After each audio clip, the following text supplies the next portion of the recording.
तो जैसे कि हमने लास्ट एपिसोड के अंदर देखा था, जो शी चैन होता है उसे अचानक से वहाँ पर एक म्यूजिक जो होता है वो सुनाई देने लगता है। और अब उस म्यूजिक को सुनने के बाद में जो शी चैन होता है वो भी काफ़ी ज़्यादा हैरान जो है वो रह जाता है। हैरान होते हुए अपने मन में सोचता है कि एक मिनट, ये आवाज़ तो जो डीमन किंग है उसे बिलोंग करती है। और अब उसके इतना बोलते के साथ ही हमारा व्यू जो होता है वो सीक्रेट रियलम के बाहर आ जाता है, जहाँ पर की गोंग जुआन जो होता है वो चिल्लाते हुए बोलता है कि आखिर जो एंट्रेंस है वो यहाँ से गायब क्यों हो गया। जो सुनकर वहाँ पर खड़ा हुआ एक और बंदा बोलता है कि मैं नहीं जानता हूँ, अचानक से जो सिस्टम था उसके ऊपर अजीब से सिग्नल आए। जो सुनते के साथ ही गोंग जुआन जो होता है वो काफ़ी ज़्यादा घबराने लगता है। घबराते हुए बोलता है कि जल्दी से रिक्वेस्ट भेजो सुपीरियर के पास में, ताकि वे लोग यहाँ पर जल्दी से जो बैकअप है वो भेज सके। और अब उसके इतना बोलते ही हमारा व्यू वापस से डंजन के अंदर आ जाता है, जहाँ पर कि सभी लोग उस म्यूजिक की तरफ देखने लगते हैं। और तभी वहाँ पर खड़ा हुआ जो इंस्ट्रक्टर होता है वो बोलता है कि आखिर ये आवाज़ किस प्रकार की है, क्या तुम लोगों को भी ये सुनाई दे रही है। जो उनका दूसरा इंस्ट्रक्टर जो होता है वो बोलता है कि तुमने सही कहा, मुझे भी कुछ अजीब सा म्यूजिक सुनाई दे रहा है। और उन लोगों के इतना बोलते के साथ ही जो सी चैन होता है वो भी इधर उधर देखने लगता है। इधर उधर देखते हुए मन में सोचता है कि मैं यहाँ पर गलत बिल्कुल भी नहीं हो सकता, ये आवाज़ तो डीमन किंग वर्थ की है। लेकिन आखिर ऐसा कैसे हो सकता है, जो डीमन किंग वर्थ है उसकी जो आवाज़ है वो डंजन के अंदर जो है वो कैसे सुनाई दे सकती है, क्योंकि अभी तो जो डीमन किंग वर्थ है उसके आने में भी अभी यहाँ पर टोटल 3 साल का टाइम जो है वो बाकी है। और सी चैन के इतना बोलते के साथ ही उसे वापस से वार्निंग की जो नोटिफिकेशन होती है वो आने लगती है, जिसे देखकर सी चैन पीछे की तरफ देखते हुए मन में सोचता है कि जो सिस्टम है वो वापस से मुझे जो वार्निंग है वो देने लगा। और वार्निंग जो है वो मेरे पीछे से आ रही है, आखिर मेरे पीछे क्या हो रहा है। और इतना बोलते के साथ ही अब सी चैन जो होता है वो उसी तरफ देखने लगता है जिस तरफ से वो म्यूजिक जो है वो आ रहा था, जहाँ पर कि काफ़ी ज़्यादा धुंध भी होती है, जिसे देखने के बाद में अब एक इंस्ट्रक्टर जो होता है वो बोलता है कि आखिर ये चीज़ क्या है, वहाँ पर तो बहुत ही ज़्यादा फोग है। और अब उनके इतना बोलते के साथ ही हम देखते हैं कि वहाँ पर सामने से एक डीमन जो होता है वो आने लगता है, जो कि देखने में बहुत ही ज़्यादा खतरनाक होता है। और अब वो डीमन जो होता है वो वहाँ पर देखकर उन लोगों को हंसने लगता है, और हंसते हुए बोलता है कि इंसान, अब फाइनली मैं इंसानों को खा पाऊंगा।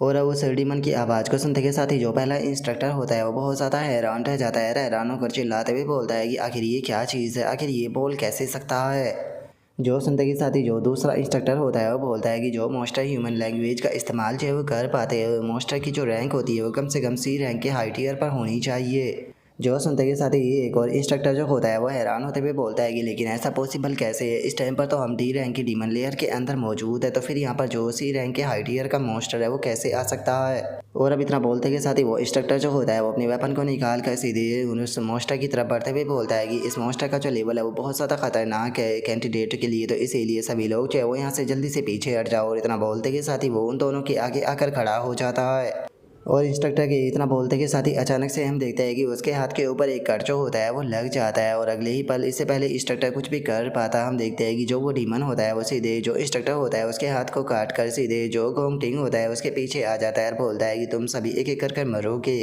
और अब इतना बोलते के साथ ही वो डीमन जो होता है वो सीधे अपना जो पंजा होता है उसे गोंग टिंग जो होता है उसके हाथ के आर पार कर देता है। और उसके बाद में वो डीमन जो होता है वो हंसने लगता है, रस्ते हुए गोंग टिंग से बोलता है कि तुम सभी के सभी जो है वो एक एक कर यहाँ पर मारे जाओगे। और उसके इतना बोलते के साथ ही अचानक से हम देखते हैं कि जो गोंग टिंग होता है वो उसके टेंटिकल को ही अपनी स्वॉर्ड से काट देता है, जिसे देखकर तो एक पल के लिए जो वो डीमन होता है वो भी काफ़ी ज़्यादा हैरान जो है वो रह जाता है। तभी जो गोंग टिंग होता है वो सीधे उस डीमन को खिंचाकर एक लात मारता है, और गोंग टिंग की जो किक होती है वो काफ़ी ज़्यादा पावरफुल होती है, जिसके कारण वो डीमन भी काफ़ी ज़्यादा पीछे हट जाता है। जिसके बाद में अब गोंग टिंग जो होता है वो सी चैन से बोलता है कि सी चैन, जो ये मॉन्स्टर है इसने यहाँ पर सबसे पहले मेरे ऊपर अटैक जो है वो किया है, तो इसीलिए रूल के मुताबिक यहाँ पर मैं अकेला इससे फाइट जो है वो करूँगा, तुम फाइट के बीच में बिल्कुल भी इंटरफेयर जो है वो नहीं कर सकते हो। और गोंग टिंग के इस बात को सुनकर सी चैन भी उसे कुछ नहीं बोलता, और वो बस गोंग टिंग जो होता है उसकी तरफ देखता रहता है। जिसके बाद में अब सी चैन जो होता है वो अपनी जो आई होती है उसे एक्टिवेट कर देता है, जिसका उसे सी चैन की रैंक पता चलती है कि वो सी रैंक के मिड टीयर पर होता है। जिसके बाद में अब जो सी चैन होता है वो उस डीमन की भी जो रैंक होती है वो देखने लगता है, और उसे पता चलता है कि वो सी रैंक के हाई टीयर पर होता है। और तभी एक इंस्ट्रक्टर जो होता है वो गोंग टिंग जो होता है उसके पास में आते हुए बोलता है कि मास्टर गोंग टिंग प्लीज़ आप शांत हो जाइए, इस टाइम पर आपको ट्रीटमेंट की ज़रूरत है, इसीलिए हम टेम्परेरी तौर पर जो ये एग्ज़ाम है इसे सस्पेंड जो है वो कर रहे हैं, ताकि आप यहाँ पर जल्दी से वापस जो है वो लौट सके, क्योंकि ये मॉन्स्टर जो है वो बहुत ज़्यादा खतरनाक है, इसके साथ में फाइट करने के कारण आपकी लाइफ भी खतरे में जो है वो पड़ सकती है। जो सुनते के साथ ही गोंग टिंग जो होता है वो उन्हें मना करते हुए जो अपनी फायर होती है उसका इस्तेमाल करने लगता है। और हमें पता चलता है कि वो अपनी फायर का इस्तेमाल जो होता है वो अपने जख्म के ऊपर करता है, ताकि वो अपनी जो ब्लीडिंग है उसे ब्लॉक कर सके, जिसे देखने के बाद में सी चैन भी थोड़ा सा हैरान रह जाता है। हैरान होते हुए अपने मन में सोचता है कि यह हाई टेम्परेचर फ्लेम का इस्तेमाल कर रहा है ताकि अपनी जो ब्लीडिंग है उसे रोक सके। और सी चैन के इतना सोचते के साथ ही गोंगटिंग जो होता है वो चिल्लाते हुए जो वो इंस्ट्रक्टर होते हैं उनसे बोलता है कि नहीं, जो तुम्हारा ऑफर है उसे मैं यहाँ पर रिजेक्ट करता हूँ, क्योंकि मैं यहाँ पर जो फाइट है वो करूँगा। आज यहाँ पर जो विनर है वो डिसाइड होकर रहेगा, चाहे सामने कोई भी क्यों ना आ जाए। और गोंगटिंग के इतना बोलते के साथ ही वो मॉन्स्टर भी जो होता है वो गोंगटिंग की तरफ जो है वो आने लगता है, और जो गोंगटिंग होता है वो भी जंप कर सीधे उस मॉन्स्टर के ऊपर अटैक करने के लिए जाने लगता है। जिसके बाद में अब हमारा व्यू जो होता है वो डंजन के बाहर जो है वो आ जाता है, जहाँ पर कि काफ़ी सारे बंदे डंजन के बाहर आ चुके होते हैं, जिनमें से एक बंदा जो होता है वो गोंग चुहान से बोलता है कि अब से पहले भी इस तरीके से डीमन लेयर के जो एंट्रेंस है वो डिसअपेयर जो है वो हो चुके हैं। जिससे कि ये चीज़ है वो पता चलती है कि जो डंजन है उनके अंदर यहाँ पर काफ़ी हाईली इंटेलिजेंस के जो डीमन है वो मौजूद है। और वे हाई इंटेलिजेंस के जो डीमन होते हैं वही इस प्रकार की जो चीज़ होती है उसे कर पाते हैं। पहले वे डीमन लेयर का जो एंट्रेंस होता है उसे ओपन कर देते हैं, ताकि जो इंसान है वो डीमन लेयर के अंदर आ सके, और उसके बाद में वो इंसानों को अंदर ट्रैप करके जो डीमन लेयर का एंट्रेंस होता है उसे बंद कर देते हैं। और अब इस बंदे के इतना बोलते के साथ ही हमें इसके बारे में बताया जाता है कि इसका नाम जो है वो लिन वू है, जो कि इम्पेरियल गिल्ड का लीडर होता है। और अब लिन वू की बातों को सुनते के साथ ही गोंग जुआन जो होता है वो थोड़ा घबराते हुए उसे बोलता है कि तो अब हम लोग जो है वो ऐसे में क्या कर सकते हैं, क्या कोई ऐसा रास्ता है जिससे कि जो डीमन लेयर है उसका एंट्रेंस जो है उसे ओपन किया जा सके, क्योंकि देखा जाए तो अभी भी जो गोंग टिंग है वो इसी डीमन लेयर के अंदर है। जो सुनते के साथ ही जो लिन वू होता है वो उसे बोलता है कि ऐसा नहीं है कि जो डीमन लेयर है उसे ओपन जो है वो नहीं किया जा सकता। इस तरीके से जिस टाइम पर डीमन लेयर जो है वो बंद हो जाती है तो उसे ओपन करने का केवल एक ही रास्ता होता है, जो कि कोई और नहीं बल्कि ये होता है कि जो डीमन लेयर का लोड होता है उसे जान से मारना होता है। अगर डीमन लेयर के लोड को जान से मार दिया जाए तो जो एंट्रेंस होता है वो अपने आप ही ओपन हो जाता है।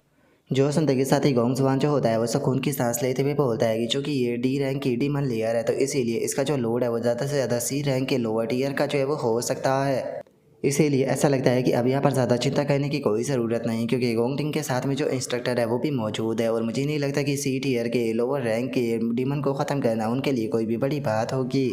जो सुनते के साथ ही जो लिन वो होता है वो उसे बोलता है कि नहीं, ऐसा नहीं है, जो ये डी रैंक की डीमन लेयर है असल में जो इसकी रैंक है वो अंदर बैठा हुआ जो लोड है उसने खुद बनाई है। जो सुनते के साथ ही गोंग जुआन भी काफ़ी हैरान रह जाता है। और जो लिन वो होता है वो उसे बताता है कि जो ये डीमन लेयर है इसकी मैंने काफ़ी ज़्यादा जांच पड़ताल जो है वो की है, और इस टाइम पर काफ़ी लंबे टाइम से जो अवेकनर है वो डिसअपेयर जो है वो हो रहे हैं। इसीलिए मुझे शक है कि अवेकनर के डिसअपेयर होने के पीछे इस डीमन लेयर के लॉर्ड का हाथ है। और अब लिन वो की इस बात को सुनते के साथ ही तो जो गोंग जुआन होता है उसकी हालत जो होती है वो बहुत ज़्यादा ख़राब हो जाती है, और उसके पसीने छूटने लगते हैं। और जो लिन वो होता है वो बताता है कि इसीलिए इस चीज़ का जो रिस्क है वो बहुत ही ज़्यादा जो है वो बढ़ जाता है। इसीलिए अगर मैं यहाँ पर गलत गेज जो है वो नहीं कर पा रहा हूँ तो ये डी रैंक की डीमन लेयर जो है वो नहीं है, असल में ये बी रैंक की डीमन लेयर है। और अब लिनवू के इतना बोलते के साथ ही जो हमारा आज का एपिसोड है वो यहीं पर ही कंप्लीट जो है वो हो जाता है। तो नेक्स्ट एपिसोड के अंदर देखिए कि आगे क्या होता है। अगर आप लोगों को वीडियो अच्छी लगी हो तो लाइक करना, चैनल को सब्सक्राइब करना। मैं मिलता हूँ नेक्स्ट एपिसोड के अंदर, तब तक के लिए बाय बाय गाइस।